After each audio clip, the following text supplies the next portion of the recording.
Motivational গল্প। নিজে যাচাই।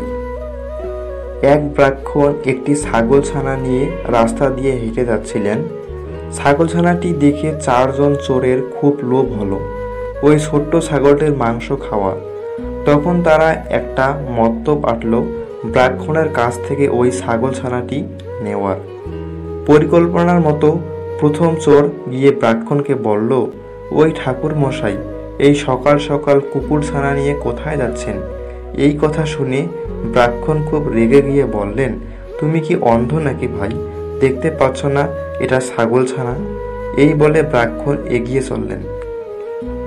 আবার কিছু দূর যাওয়ার পর দ্বিতীয় চোর বলল, ঠাকুর মশাই, এই কুকুরছানাটা আপনি কোথায় পেলেন? এবার ব্রাহ্মণ একটু স্বর নামিয়ে বললেন, আরে এটা কুকুরছানা নয়, ছাগলছানা। এই বলে এগিয়ে চললেন। আবার কিছু দূর যাওয়ার পর তৃতীয় চোর বলল, কি ঠাকুর মশাই, বাড়িতে কুকুর পুষবেন নাকি? এবার ব্রাহ্মণ আর কিছু বললেন না, ঠিকই, কিন্তু মনে মনে ভাবতে লাগলেন, সত্যি কি এটা কুকুরছানা? এইভাবে কিছু দূর যাওয়ার পর চতুর্থ চোর বলল, আরে ঠাকুর মশাই, এত সুন্দর কুকুরছানাটা আপনি কোথায় পেলেন? এইবার ব্রাহ্মণের পুরোপুরি বিশ্বাস হয়ে গেল যে এটা একটা কুকুরছানা। তারা নিশ্চয়ই চিনতে ভুল হয়েছে, এটা ছাগলছানা নয়। এইভাবে ব্রাহ্মণ ছাগলছানাটি ছেড়ে দিয়ে চলে গেলেন। এরপর ওই 4 জন চোর এসে মহা আনন্দে ছাগলছানাটি ধরে নিয়ে চলে গেল।